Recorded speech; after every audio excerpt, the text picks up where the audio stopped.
Hello friends, आप लोग कैसे हो। आई होप आप लोग अच्छे होंगे और अपनी प्रिपरेशन अच्छे से कर रहे होंगे। आपका स्वागत है हमारे टारगेट विद सोनू चैनल पे। फ्रेंड्स, मैं आपको सीटेट पेपर 1 के लिए ईवीएस का प्रैक्टिस सेट करा रही हूँ। Practice set 1। फ्रेंड्स, देखेंगे हम लोग फर्स्ट क्वेश्चन को।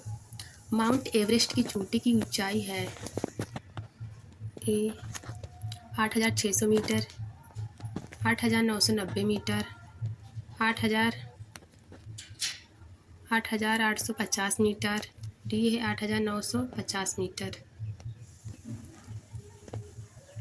इसमें क्वेश्चन कौन सा सही हो जाएगा? 8,850 मीटर। पहले क्या थी? माउंट एवरेस्ट की ऊंचाई 8,848 थी, अब बढ़कर 8,850 हो गई है। क्वेश्चन नंबर 2 देखेंगे। निम्न में से प्राथमिक स्तर के पर्यावरण अध्ययन का क्या उद्देश्य है? ए है लैंगिक भेदभाव से संबंधित मुद्दों पर सीखने वालों को संवेदनशील बनाना। बी है विद्यार्थी को उनके आस पड़ोस में उपलब्ध व्यावसायिक विकल्पों की ओर अभिमुख करना।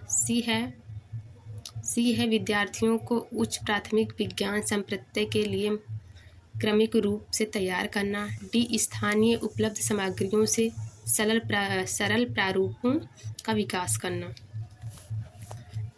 तो इसमें क्वेश्चन नंबर 1 ए सही हो जाएगा। लैंगिक भेदभाव से संबंधित मुद्दों पर सीखने वालों को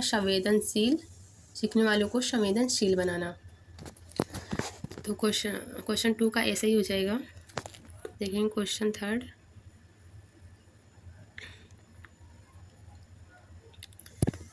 थर्ड है, कोई छात्र ए पर है और बी पर पहुंचना चाहता है। इसके लिए पहले वह ओ पर जाता है जो ए के ठीक उत्तर में 120 मीटर दूरी पे है, और फिर वह ओ से बी ठीक पश्चिम दिशा में 50 मीटर दूरी तय करके पहुंचता है। ए की बी से दूरी तथा बी के सापेक्ष ए की दिशा क्रमशः क्या है? ए है 130 मीटर दक्षिण पश्चिम, बी है 170 मीटर दक्षिण पूर्व, और सी है 130 मीटर दक्षिण पूर्व, और डी है 170 मीटर दक्षिण पश्चिम। इसमें को आंसर नंबर क्या हो जाएगा? 130 मीटर दक्षिण पूर्व। क्वेश्चन नंबर 4 देखेंगे। जब किसी एक कपड़े पर दूध को उड़ेलते हैं, मलाई उस पर ही रह जाती है। पृथक्करण की यह प्रक्रिया है। ए है अवसादन, बी निस्पंदन, सी चालन, डी निस्तारण। इसमें क्वेश्चन आंसर कौन सा होगा? इसमें आंसर बी निस्पंदन। फ्रेंड्स, जब किसी एक कपड़े पर दूध को उड़ेला जाता है तो मलाई उस पर ही रह जाती है। इस पृथक्करण की प्रक्रिया यह है निस्पंदन कहलाती है। आंसर नंबर बी सही हो जाएगा।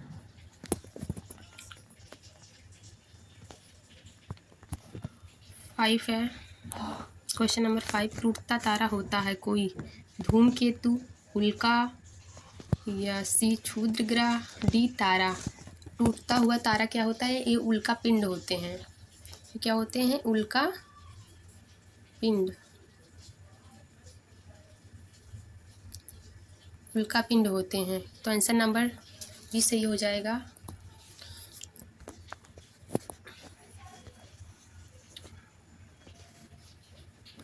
सिक्स है थीम, परिवार तथा मित्र में निम्न में से कौन सा उपथीम है? परिवार तथा मित्र में इसमें उपथीम कौन सा है? ये हो जाएगा चीज़ें जो हम बनाते हैं और करते हैं। बी है कार्य और खेल, सी है हमारा आश्रय, डी भोजन एवं जल। तो उपथीम कौन सी है इसमें? कार्य एवं खेल क्या है? हमारा उपथीम है। आंसर बी सही हो जाएगा।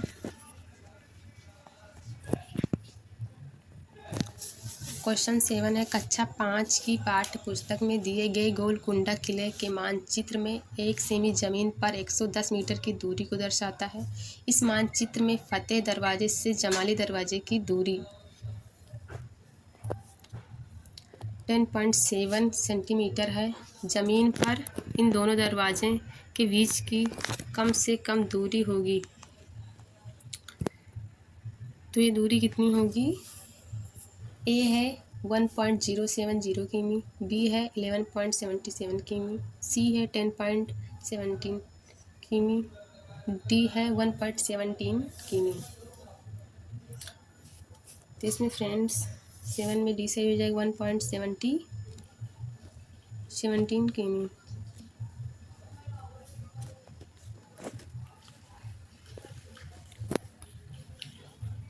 क्वेश्चन नंबर 8 देखेंगे। दृष्टिबाधित विद्यार्थियों को पर्यावरण अध्ययन पढ़ाने के लिए निम्न में से कौन सी युक्ति सर्वाधिक उपयुक्त है?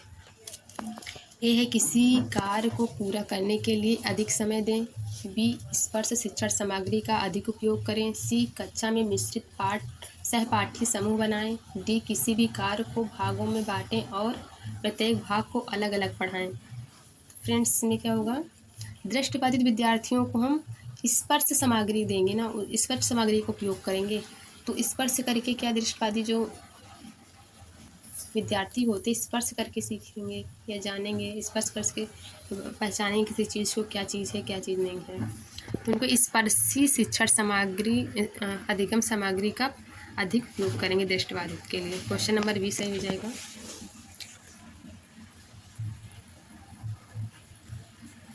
सॉरी, आंसर भी।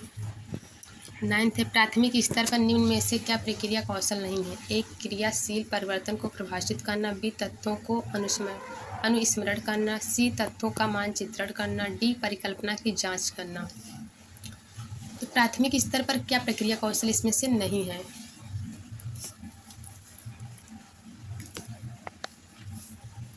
क्रियाशील परिवर्तनों को परिभाषित करना, ये सही है। तथ्यों का अनुस्मरण करना, तथ्यों का मानचित्रण करना, परिकल्पना की जांच, प्राथमिक स्तर पर परिकल्पना की जांच नहीं करेंगे, यही सही हो जाएगा। ये गलत है, परिकल्पना की जांच नहीं होगी प्राथमिक स्तर पे।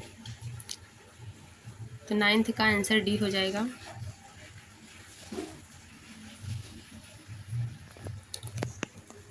क्वेश्चन नंबर 10 है प्राथमिक कक्षाओं का पर्यावरण अध्ययन वह विषय है जिसमें एकीकरण, प्राथमिक कक्षाओं में पर्यावरण विषय को हम एकीकरण के माध्यम से पढ़ाते हैं, छोटी कक्षाएं होती हैं। ए है विज्ञान और सामाजिक विज्ञान के संप्रत्यय मुद्दों का, बी है विज्ञान सामाजिक विज्ञान और पर्यावरण शिक्षण के संप्रत्यय मुद्दों का, सी है सामाजिक विज्ञान के संप्रत्यय मुद्दों का और डी है विज्ञान एवं पर्यावरणीय शिक्षा के संप्रत्यय मुद्दों का।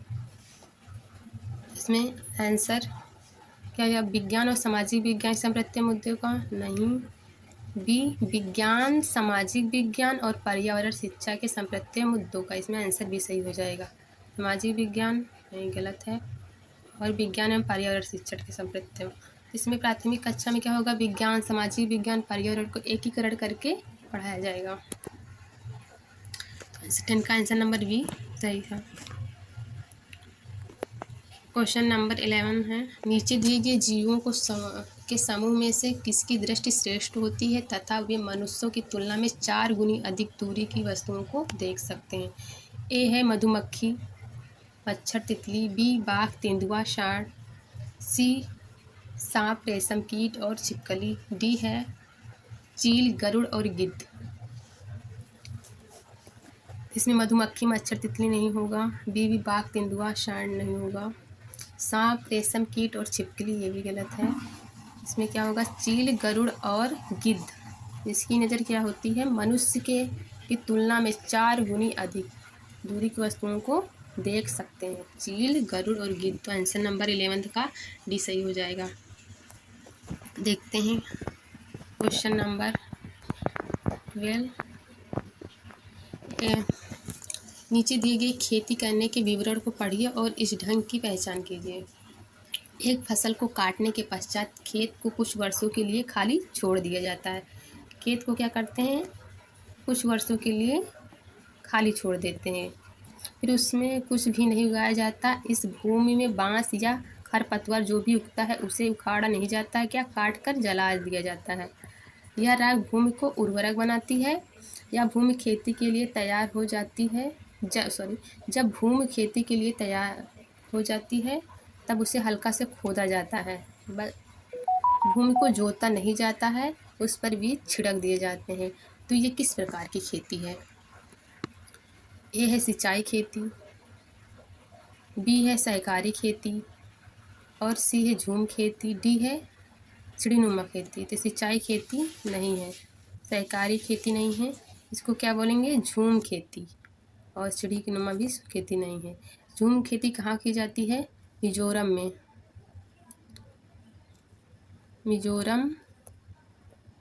मिजोरम राज्य है, वहाँ पे झूम खेती का प्रयोग किया जाता है। क्वेश्चन नंबर 13 है, जब कोई सपेरा अपने वाद्य यंत्र वीण को बजाता है तब सांप उसकी ध्वनि पर अपने सिर को इधर उधर घुमाता है। आपके विचार से सांप वाद्य यंत्र के प्रति अनुक्रिया कैसे कर रहा है? ए, उस यंत्र की गति को देखकर, बी, उस यंत्र के द्वारा उत्पन्न कंपन की प्रति अनुक्रिया करके, सी, उस वाद्य यंत्र को सूंघकर, डी, उस वाद्य यंत्र को सुनकर।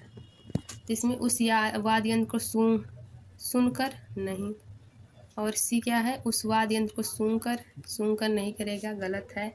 उस वाद्य यंत्र द्वारा उत्पन्न कंपन के प्रति अनुक्रिया करके। और ए, वाद्य यंत्र की गति को देखकर नहीं करेगा, तो इसमें आंसर बी सही हो जाएगा। उस वाद्य यंत्र के द्वारा उत्पन्न कंपन के प्रति अनुक्रिया करके ध्वनि को। क्वेश्चन नंबर 14 देखेंगे। परिवार एक इकाई होता है जिसमें माता पिता और उनके 2 बच्चे होते हैं, यह कथन है। ये सत्य है क्योंकि सभी भारतीय परिवार में इस प्रकार के होते हैं। भी सही नहीं है क्योंकि इस कथन में स्पष्ट नहीं किया है, स्पष्ट करना चाहिए कि बच्चे जैविक होते हैं। सी सही नहीं है क्योंकि परिवार कई प्रकार के होते हैं तथा परिवार का केवल एक ही प्रकार में वर्गीकरण नहीं किया जा सकता। डी सत्य है क्योंकि यह किसी आदर्श परिवार का आकार है। इसमें सत्य है क्योंकि भारतीय परिवार इसी प्रकार के होते, भारतीय परिवार ऐसे नहीं होते।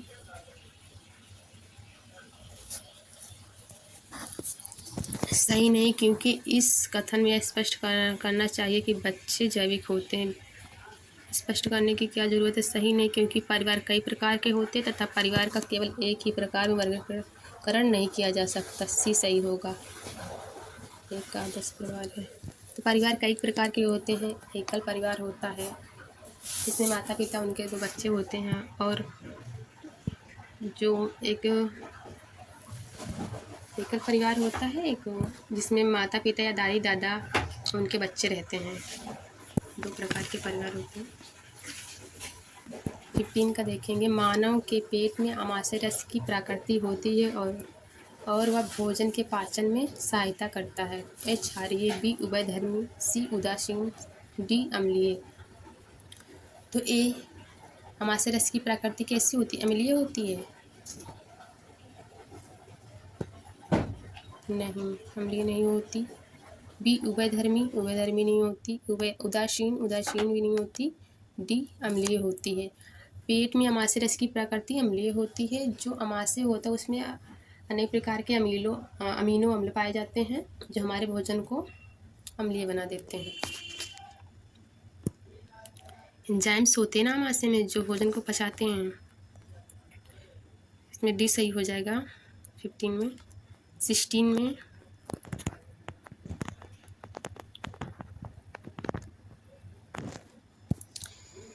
कक्षा 3 के एक शिक्षक ने अपने बच्चों को निम्नलिखित पेड़ पौधों की पत्तियों को विभिन्न वर्गों में वर्गीकृत करने को कहा, जैसे नींबू, आम, तुलसी, पुदीना, नीम, केला आदि। कुछ विद्यार्थी ने पत्तियों का वर्गीकरण इस प्रकार किया। ए, दवाओं के गुणों वाली पत्तियों और दवाओं के गुण से रहित पत्तियां। 2 भागों में वर्गीकृत किया है, दवाओं के गुण वाली पत्तियां और दवाओं के गुण रहित वाली पत्तियां, बड़ी पत्तियां और छोटी पत्तियां।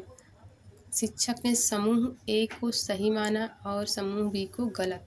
निम्न में से कौन सा कथन अधिगम आकलन के प्रति शिक्षक के दृष्टि को प्रतिबंधित करता है? यह वर्गीकरण का काम बहुत विशिष्ट और स्तरीकृत है तथा इसका एक ही सही उत्तर होगा। बी, यह क्रियाकलाप पत्तियों से सूचना ग्रहण करने पर केंद्रित है जिसका भिन्न अर्थ लगाया जा सकता है। सी, बच्चे बहुत प्रकार के संदर्भों को कक्षा में ले आते हैं जिसकी सराहना होनी चाहिए। डी, अपने अनुभवों पर निर्भर करते हुए बच्चे वर्गीकरण के बहुत से तरीकों का उपयोग करते हैं। तो 16 में क्या सही हो जाएगा? 16 का ए, वर्गीकरण का काम बहुत विशिष्ट है और स्तरीकृत है तथा इसका एक ही उत्तर सही होगा।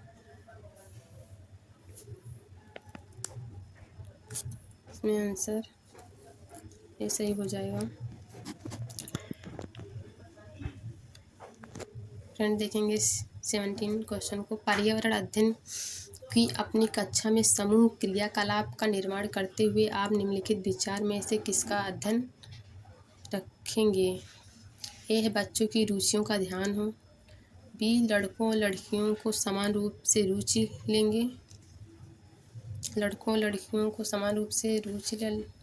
रुचिकर लगे। सी, इसमें मूल्यवान सामग्री लगी हो।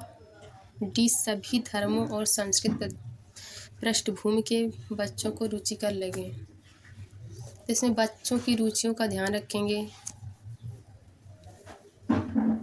जब हम अध्ययन की अपनी कक्षा में समूह क्रियाकलाप का निर्माण करते हुए तो क्या करेंगे? इसका चयन करेंगे तो किस चीज़ का ध्यान रखेंगे? बच्चों की रुचि का ध्यान रखेंगे। लड़कों और लड़कियों को समान रूप से रुचि कर लगे, इसका ध्यान रखेंगे। इसमें मूल्यवान सामग्री लगी हो, नहीं, गलत है। सी, डी, सभी धर्मों संस्कृति पृष्ठभूमि के बच्चों को रुचि कर लगे, ऐसा हम ध्यान रखेंगे। इसमें क्या हो जाएगा? ए, बी और डी सही हो जाएगा। ए, बी और डी है सी ऑप्शन में, ऑप्शन नंबर सी में। तो 17 का सी सही हो जाएगा।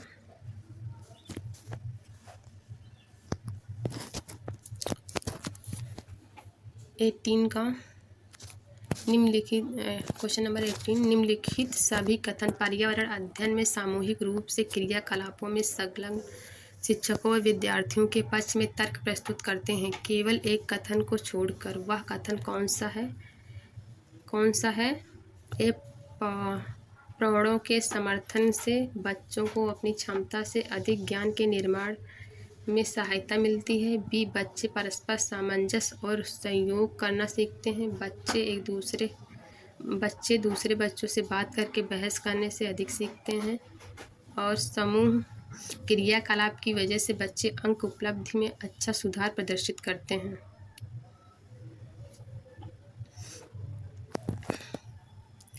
तो 18 का आंसर डी सही हो जाएगा। सामूहिक क्रियाकलाप की वजह से बच्चे अंक उपलब्धि में अच्छा सुधार करते हैं। अंक उपलब्धि में अच्छा सुधार करते हैं।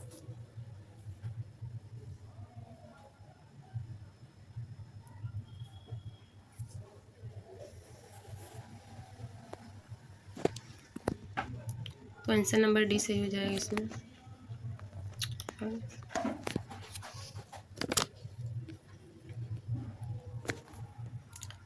19 में समूह कार्य से पर्यावरण अध्ययन कर रहे बच्चों की सामाजिक व्यक्तिगत भिन्नताओं के आकलन के लिए निम्न में से कौन सा उपकरण अधिक उपयुक्त है? समूह कार्य से पर्यावरण अध्ययन कर रहे बच्चों के लिए सामाजिक व्यक्तिगत विशेषताओं का आकलन करने के लिए सबसे सर्वाधिक उपयुक्त क्या है? निर्धारण मापियाँ, दत्त कार्य, कागज पेंसिल परीक्षण, मौखिक प्रश्न। तो इसमें क्या हो जाएगा? निर्धारण मापियाँ नहीं सही है। कागज पेंसिल परीक्षण। सामाजिक व्यक्ति भिन्नताओं के आकलन के लिए दत्त कार्य। मौखिक प्रश्न तो 19 का भी सही हो जाएगा, दत्तेगार।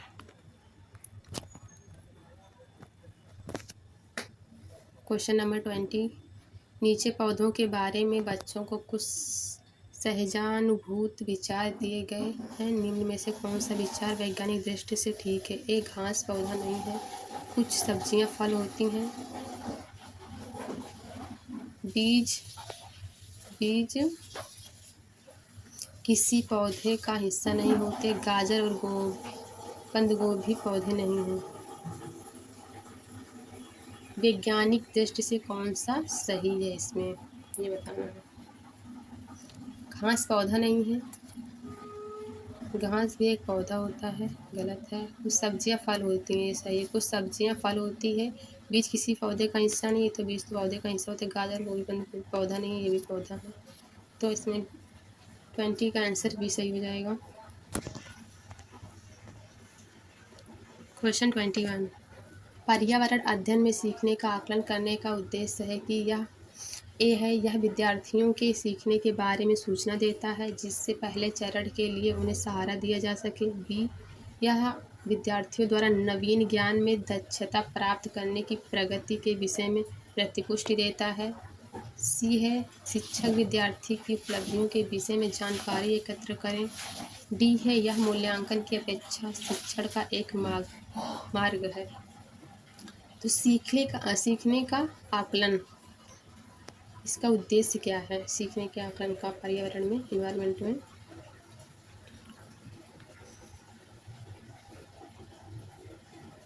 यह विद्यार्थी के सीखने के बारे में सूचना देता है जिससे अगले चरण में उन्हें सहारा दिया जा सके। नहीं, यह विद्यार्थी द्वारा नया ज्ञान में दक्षता प्राप्त करने की प्रगति के विषय में प्रतिपुष्टि देता, प्रतिपुष्टि नहीं देता।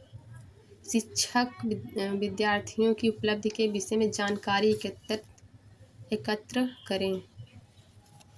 तो पर्यावरण अध्ययन में सीखने के आकलन से का क्या उद्देश्य है कि शिक्षक विद्यार्थियों की उपलब्धियों के विषय में जानकारी एकत्र करें। ये क्या सीखा है विद्यार्थियों ने? यह मूल्यांकन की अपेक्षा शिक्षण का एक मार्ग है, गलत है। 21 का सी सही है।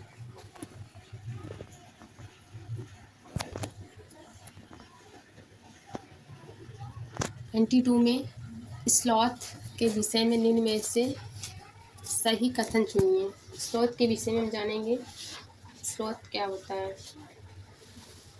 ए है, स्लॉथ चिंपैंजी जैसा दिखता है और दिन के लगभग 17 घंटे वृक्ष की शाखा पर उल्टे लटक कर सोते हैं। बी है, स्लॉथ चिंपैंजी जैसा दिखता है और दिन के समय 22 घंटे वृक्ष की शाखा पर उल्टे सिर लटका कर सोते हैं। सी है, स्लॉथ भालू जैसा दिखता है और दिन के लगभग 17 घंटे वृक्ष की शाखा पर उल्टे सिर लटका कर सोते हैं। डी है, स्लॉथ भालू जैसा दिखता है और दिन के लगभग 22 घंटे वृक्ष की शाखा पर उल्टे सिर लटका कर सोते हैं। तो स्लॉथ के बारे में जानेंगे फ्रेंड। स्लॉथ क्या होता है? स्लॉथ दिखने में भालू की तरह होता है, पर ये भालू नहीं होता है, भालू से अलग होता है।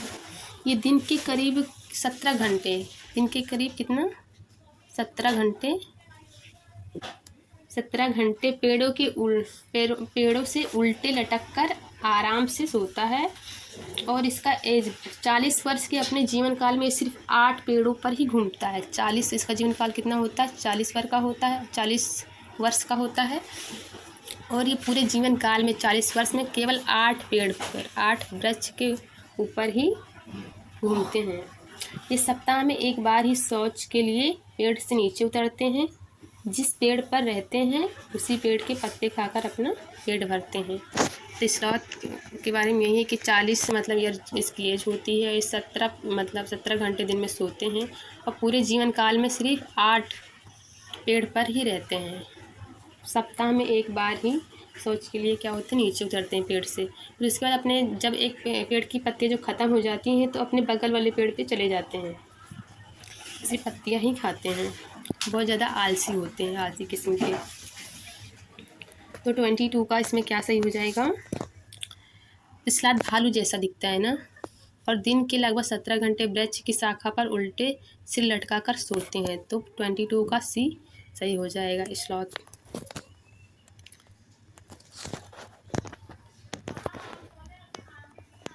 23 में विद्यार्थी द्वारा पर्यावरण अध्ययन के सीखने का गत्यात्मक, समग्र तथा अनुभवात्मक प्रकृति का उत्तम आकलन किया जा सकता है। तो कैसे किया जा सकता है? ए है क्रम निर्धारण मापनी द्वारा, बी है विश्वसनीय आकलन युक्ति द्वारा, सी है पेपर प्रश्न परीक्षा द्वारा, डी है मौखिक परीक्षा द्वारा। तो क्रम निर्धारण मापनी द्वारा नहीं, गलत, क्रम निर्धारण नहीं करेंगे। विश्वसनीय आकलन युक्ति द्वारा ये सही है। पेन पेपर परीक्षा द्वारा नहीं। डी है मौखिक परीक्षा द्वारा नहीं।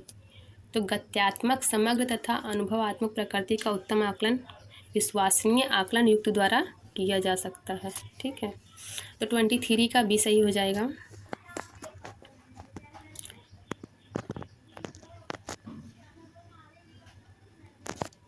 24 है खेजड़ी वृक्ष के बारे में नीचे दिए गए कथनों पर विचार कीजिए। खेजड़ी वृक्ष क्या होता है? कौन सा वृक्ष होता है? कहाँ पाया जाता है? ए है यह वृक्ष मुख्यतः रेगिस्तान में पाया जाता है। बी है इसे उगने के लिए अधिकतम जल की आवश्यकता नहीं होती है। सी है यह वृक्ष अपने तने से जल संचित करता है, जिसका उपयोग आवश्यकता पड़ने पर करता है। डी है इस वृक्ष की छाल का उपयोग दवाइयाँ बनाने के लिए होता है तथा इसकी लकड़ी पर कीट का प्रभाव नहीं पड़ता है। ई है इस वृक्ष में बहुत कम पत्तियाँ होती हैं। 24 का सी, इस वृक्ष की छाल का उपयोग दवाइयाँ बनाने में होता है तथा इसकी लकड़ी पर कीट का प्रभाव नहीं पड़ता है। ये खेजड़ी वृक्ष राजस्थान में पाए जाते हैं।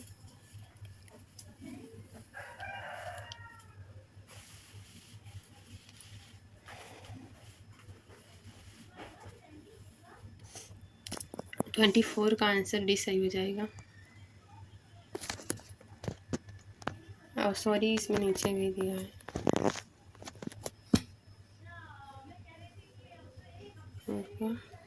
इसमें यह वृक्ष मुख्यतः रेगिस्तान में, राजस्थान में पाया जाता है ना। यह वृक्ष मुख्यतः रेगिस्तान में क्षेत्र में पाया जाता है, वो भी राजस्थान में।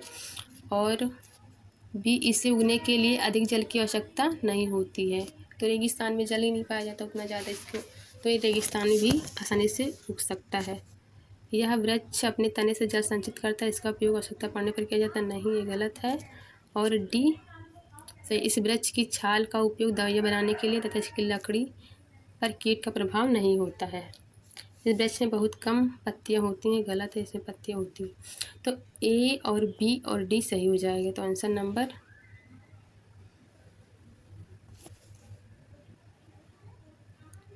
सी सही हो जाएगा। ए और बी और डी सही है। 25 क्वेश्चन,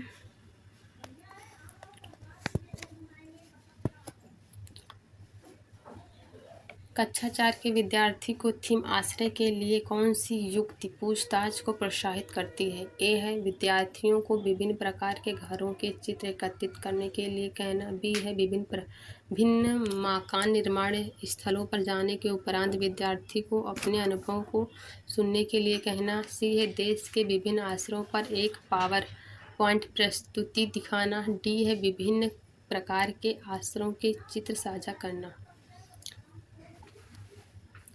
तो थीम आश्रय के लिए कौन सी युक्ति पूछताछ को प्रोत्साहित करती है? थीम आश्रय है, इसमें विद्यार्थियों विभिन्न प्रकार के घरों को चित्र एकत्रित करने के लिए कहना नहीं है। विभिन्न मकान निर्माण स्थल पर जाने के उपरांत विद्यार्थियों को अपने अनुभव को सुनाने के लिए कहना, ये सही हो जाएगा। देश के विभिन्न आश्रयों पर एक पावर पॉइंट प्रस्तुत करना, विभिन्न प्रकार के और आश्रय के चित्र को साझा करना नहीं भी है। इसमें सबसे परफेक्ट बी है। 25 का बी सही हो जाएगा। अनुभव करके, अनुभव को जब साझा करेंगे, सुनाएंगे किसी को अपने अनुभव को, तो ये परफेक्ट ज़्यादा अच्छे से समझ में आएगा। विभिन्न मकान निर्माण स्थलों पर जाने के उपरांत विद्यार्थी को अपने अनुभव को सुनाने के लिए कहना। जो अपने अनुभव सुनाएगा, बताएगा अपने शब्दों में, वो ज़्यादा परफेक्ट है, क्योंकि उसने खुद महसूस किया कैसे क्या था, क्या नहीं, कैसे था, क्या बना था। 26 क्वेश्चन।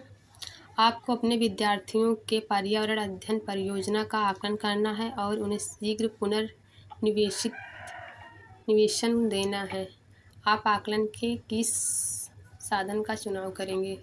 ए है अवलोकन, बी है क्रम निर्धारण मापी, सी है सहपाठी आकलन, डी है जांच सूची। तो अवलोकन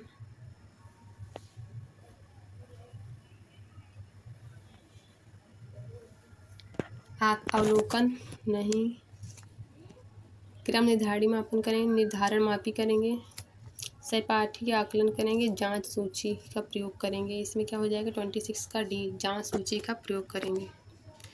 तो 26 का डी सही है।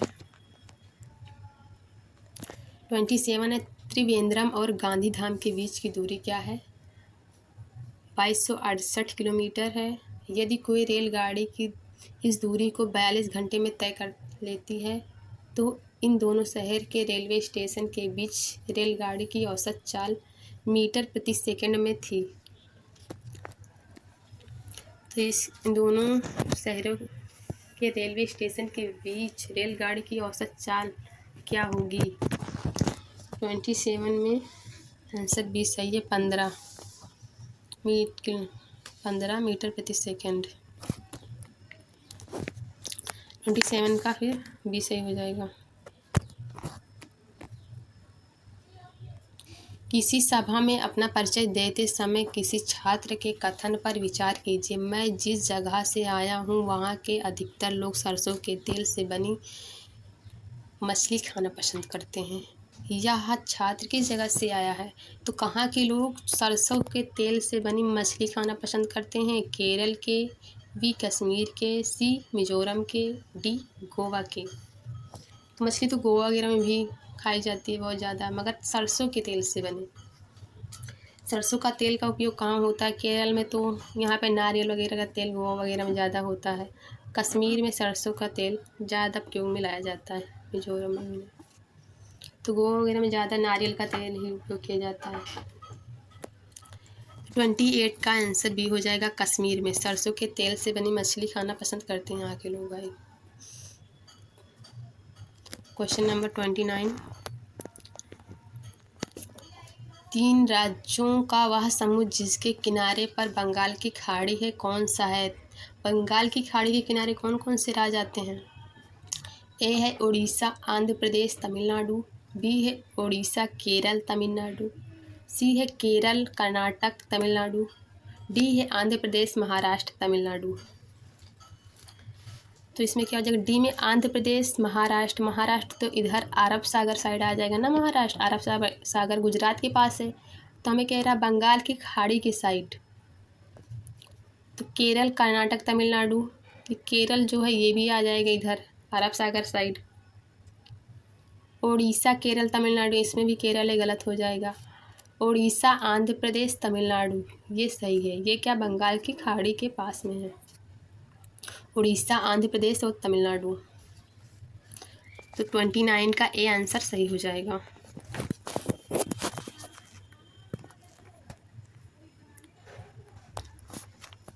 थर्टी देखेंगे। एक समूह को चुनिए जिसका प्रयोग पुनः चक्रण के पश्चात किया जा सकता है। ए लोहे के कील, कांच की बोतल, स्टील मग, गत्ते का डिब्बा। बी है चादरें, समाचार पत्र, प्लास्टिक बोतल, बैटरी। सी है चमड़े का बैग, लकड़ी का मेज, प्लास्टिक फूलदान, चादरें। डी है पॉलीथीन बैग, कागज़, बैटरी, मोबाइल फ़ोन। तो जिसका प्रयोग पुनः चक्रण के लिए किया जाता है इसमें से कौन है, बताइए। इसमें पॉलीथीन बैग, कागज़, बैटरी, मोबाइल फ़ोन का प्रयोग नहीं किया जाएगा। चमड़े का बैग, लकड़ी का मेज़ और प्लास्टिक का फूलदान, चादरें, लकड़ी का मेज़, ये सब पुनः चक्रण नहीं किया जाएगा। इसका भी चादरें, समाचार पत्र और प्लास्टिक की बोतल और बैटरी का उपयोग पुनर्चक्रण के लिए नहीं किया जाएगा। ए है लोहे की कीले, कांच की बोतल और स्टील मग, गत्ते का डिब्बा, इसका प्रयोग पुनर्चक्रण के लिए किया जाएगा। तो 30 का ए सही हो जाएगा। फ्रेंड्स आज बस इतना ही। आई होप आप लोग प्रैक्टिस करेंगे और देखेंगे अपना स्कोर कितना होता है, मुझे बताएंगे। Thank you.